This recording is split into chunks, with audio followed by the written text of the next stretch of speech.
Halo, apa kabar? Bung Rocky kelihatannya makin jelas ini tanda-tandanya bahwa Golkar itu tidak mau menyerahkan Ridwan Kamil untuk menjadi kandidat gubernur di Jakarta yang dipasangkan dengan Kaisang gitu. Justru cara ngelesnya ini yang menarik, Bung Rocky. Erlangga menyatakan dia akan mendukung Kaisang menjadi calon gubernurnya dan dipasangkan dengan kadernya namanya Baba Alun atau Yusuf Hamka, dan alasannya ini hebat, ini apa, kenal banget infrastruktur dan itu dibutuhkan untuk Jakarta. Itu kecerdasan Golkar dan kecerdikan Erlangga. Golkar cerdas, Erlangga cerdik tuh. Kan bagi Erlangga mungkin prinsipnya lebih baik bunuh diri daripada jadi tawanan. Kan itu intinya. Jadi menyodorkan Yusuf Hamka itu udah pasti sesuatu yang direncanakan untuk ya menyimpangkan politik Jakarta itu dari genggaman Jokowi kan. Kayak kira-kira begitu tuh. Jadi sekali lagi ya memang Pak Yusuf Hamka itu dikenal sebagai raja infrastruktur atau Jalan-jalan pemilik tol. jalan tol segala Mm-mm. macam itu. Mm-mm. Tetapi Jakarta itu kan bukan sekedar soal macet. Ya. Jakarta itu soal keadilan sosial, soal disparitas tuh. Jadi Golkar mungkin menganggap capek gue daripada di kartu Mm. gue Mm. dipegang oleh Pak Lurah ya gue sodorin aja itulah. Jadi penyelesaian yang super pragmatis sebetulnya itu. Mm. Tetapi pada saat yang sama juga bagus juga artinya dimunculkan nama seseorang bahwa Golkar tidak kekurangan kader. Kan Golkar mau bilang siapapun yang kalian minta kami punya kader Mm. termasuk Pak Yusuf Mm. Hamka diajukan di situ tuh. Mm. Jadi sekali lagi ini ya tuker tambah yang sebetulnya agak agak menggelikan karena Golkar langsung menyodorkan sesuatu yang ya rada absurd lah gitu kan. Jadi Kaisang itu harus mengangkat Yusuf Hamka, padahal Yusuf Hamka sebetulnya lebih kuat sebagai dalam posisi kemampuan memahami infrastruktur Jakarta. Ya. Dan bagi Golkar itu nggak ada soal tuh. Yang penting jangan ikuti keinginan apa namanya untuk Jokowi. memindahkan. Ya. Ya, jangan ikuti keinginan Jokowi untuk memasangkan Kaisang dengan Ridwan Kamil. Ridwan Kamil. Kira-kira itu aja soalnya. Ya, Ya Pak ya. Ridwan Kamil tentu juga ya sialan, gua lebih pantas kok daripada Yusuf Hamka. Tetapi menurut Golkar ya Yusuf Hamka itu kader Golkar. Mm. Ridwan Kamil itu baru 2 hari lalu tuh masuk Golkar. Ya, enggak, dan Ridwan Kamil sebenarnya juga lebih seneng kok Bung Rocky, karena dia pasti lebih nyaman kalau maju di Golkar lagi, maju di Jawa Barat lagi.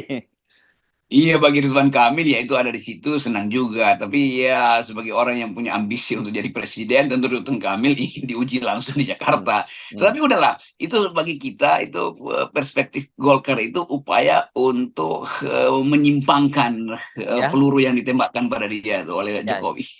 Saya membayangkan Bung Rocky ketika meyakinkan Pak Jokowi, ini luar biasa Mas Kaisang yang kita jangan jadi wakil. Kalau cuman Ridwan Kamil kan Pak Kaisang jadi wakil. Kalau dengan Pak Yusuf Hamka ini kan Mas Kaisang yang jadi gubernur dan Pak Yusuf Hamka ini urusan untuk pembiayaan kampanye dan sebagainya beres gitu kira-kira. Ya, itu intinya begitu tuh dan ya di permukaan orang lihat ini sudah main-main tuh. Walaupun Hmm. orang hitung ya kalau Golkar kerahkan seluruh aparatnya ya mungkin aja kayak dimenangkan pasangan Kaisang Yusuf Kala. Golkar kerahkan aparat Yusuf Hamka politiknya bukan Yusuf Pak Kala. sorry. Yusuf Hamka.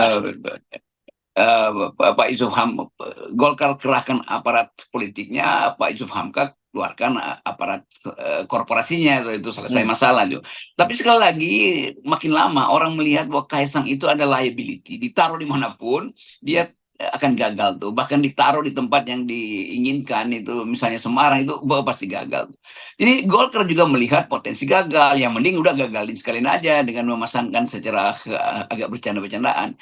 Jadi ini kelihatannya upaya mbalelo dari Golkar dan Golkar Saya kira sebagai itu. Hmm. institusi tahu betul bahwa mbalelo itu bagian dari politik untuk ngakali Jokowi.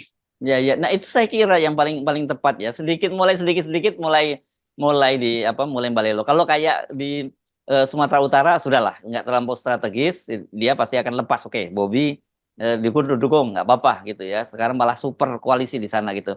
Tapi ketika kemudian dia mempertaruhkan Jawa Barat yang sekarang ini jadi kantong suara terbesar dari Golkar, saya kira nanti dulu dong, begitu yang dipikirkan oleh Golkar. Tetapi tetap saja dia tentu ingin tidak langsung menolak kepada Pak Jokowi, biar Pak Jokowi yang nolak. Kalau sekarang kalau kemudian disodorkan Kaisang dengan Yusuf Hamka dan kemudian Pak Jokowi yang nolak, loh kan saya udah memberikan itu, bukan saya yang menolak gitu. Ya kita membayangkan bagaimana Golkar, apalagi anak-anak muda Golkar itu bertatapan secara ide dengan Kaisang kan itu Hmm, agak jauh membayangkan itu kan. hmm. Itu tokoh-tokoh Golkar yang ditrain secara rasional, dimaksudkan untuk masuk dalam sistem meritokrasi, bahkan ada Golkar Institute di situ tuh. Ya mungkin juga bagi Erlangga, ya kalau Kaisang mau maju masukin dulu di Golkar Institute, kan saya ikut ngajar di situ nanti itu. Jadi sebetulnya hal yang tidak masuk akal adalah tradisi Golkar sebagai partai modern itu bisa balik jadi partai feodal karena ada Jokowi di situ kan. Tentu Erlangga membaca keinginan anak-anak muda di Golkar yang ingin mengatakan bahwa kami ini adalah kader Golkar. Ngapain Erlangga masih mengambil kader lain tuh yang tidak punya afiliasi apapun dengan kepentingan Golkar selain kepentingan bapaknya sendiri kan sebagai presiden. Jadi pembicaraan itu kalau saya ngintip atau nguping dari teman-teman Golkar itu drastis dibicarakan tuh. Tentu Erlangga itu paham bahwa dia sebetulnya jadi ketua Golkar itu karena manuver yang bagus dari anak-anak muda di Golkar. Karena itu Erlangga pada akhirnya ya udahlah kita tipu aja Jokowi dengan Hmm. mengajukan proposal yang Kaisang dan Yusuf Hamka itu. Jadi sekali lagi terlihat bahwa udah Golkar udah pulih cara bermain politik yang taktis itu sebagai taktikus tuh. Dan Golkar terlatih untuk main jebak-jebakan beginian. Iya, oke. Jadi tapi saya kira ini ya kerusakan yang terjadi di Golkar. Kalau kerusakan dalam negara sih kita udah banyak bahas ya. Kerusakan yang terjadi pada Golkar ini pasca nanti Pak Jokowi lengser itu cukup besar dan saya kira ini juga PR ya buat Erlangga karena eh, yang seperti Anda sebutkan tadi itu merit system yang ada di Golkar itu jadi berantakan kan sekarang ini gara-gara campur tangannya Pak Jokowi dan keluarganya di situ. Iya, saya berteman banyak dengan anak-anak muda Golkar itu. Dan iya, kalau curhat ke saya itu intinya sebenarnya. Karena itu bukan saya spill, bukan apa istilahnya itu membocorkan, bukan. Tapi saya paham cara berpikir anak-anak muda Golkar ini. Mereka berinvestasi karir mereka di situ.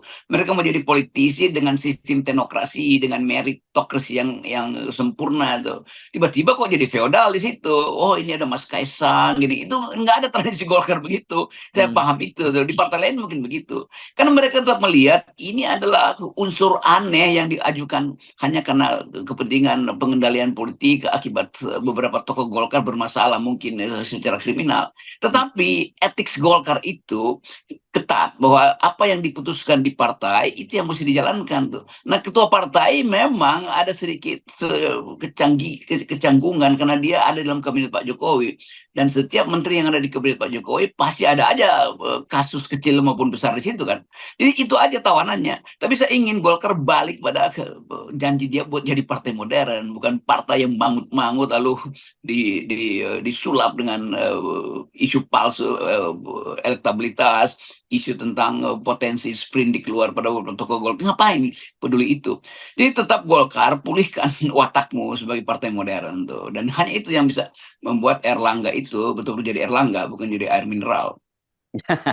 Oke, diulang lagi. Tapi saya kira sekarang dengan langkah dari Golkar menyodorkan Kaisang berpasangan Yusuf Hamka itu sekarang PR-nya ada di Pak Jokowi karena saya sering menyebut bahwa bagaimanapun juga Kaisang inilah keping terakhir ini atau kalau dia puzzle terakhir dari dinasti Jokowi karena sudah ada Gibran, Bobi juga relatif aman kan tinggal PR besarnya Pak Jokowi kan tinggal Kaisang Pak. Sementara Pak Jokowi sendiri sudah aman dengan ketua DPA kan gitu. Jadi ini bisa kalau saya melihat rasanya mungkin tidak akan Pak Jokowi tidak akan memaksakan Kaisang di Jakarta dan sudah kelihatan yang disiapkan itu di Jawa Tengah ya lewat lembaga-lembaga survei. Kan gampang kita membaca gerakan istana atau gerakan Pak Jokowi itu dari gerakan lembaga survei itu gitu. Coba kita lihat bagaimana kasak kusuk politik Jokowi itu masih soal yang nggak ada poin buat pembangunan bangsa. Hmm. Sementara Pak Prabowo berpikir keras bagaimana menambah hutang supaya bisa dia Ya. dia peroleh janji-janji politiknya untuk menaikin rasio utang terhadap PDB 50% bahkan tuh. Hmm. Jadi sebetulnya di kubu Prabowo itu berupaya berpikir teknokratik karena ada gap yang jauh antara apa yang harus diwujudkan sebagai janji politik Prabowo dengan APBN yang bolong yang ditinggalkan oleh Pak Jokowi kan. Jadi Hmm. mestinya Jokowi bantu untuk mikirin bolongnya APBN yang disebabkan oleh kebijakan dia yang out-outan sebetulnya kan. Jadi kita nggak lihat lagi Pak Erlangga atau mereka yang ada setelah Jokowi berpikir strategis tentang masa depan bangsa itu. Kalau mau berpikir strategis, bilang Pak Jokowi, kami fokus untuk melihat potensi Jakarta itu menyumbang lebih banyak pada APBN, kan itu dasarnya tuh. Bukan taruh Kaisang di situ untuk kepentingan Jokowi itu. Bahkan di luar negeri utang Indonesia itu udah di-swap, ditukar tambah dengan kewajiban Indonesia memberi terumbu karang. Ini saya baru baca berita bahwa Yellen, Menteri Keuangan Amerika Serikat itu membebaskan utang Indonesia sebanyak 30 juta dolar, kira-kira 600 miliar.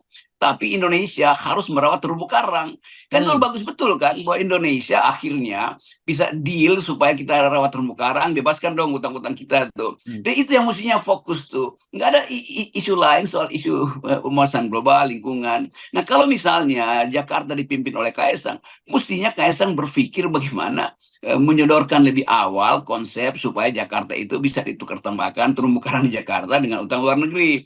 Jadi itu intinya tuh. Tapi kan kita nggak dengar itu kan. Kaisang tetap didorong-dorong untuk jadi gubernur DKI Jakarta hanya untuk memelihara kawasan bisnis yang juga merusak terumbu karang di pantai Indah Kapuk, kan itu dasarnya. Jadi kita mesti baca kompleksitas Indonesia ini yang tidak dipahami secara baik oleh Pak Jokowi dan dinastinya itu.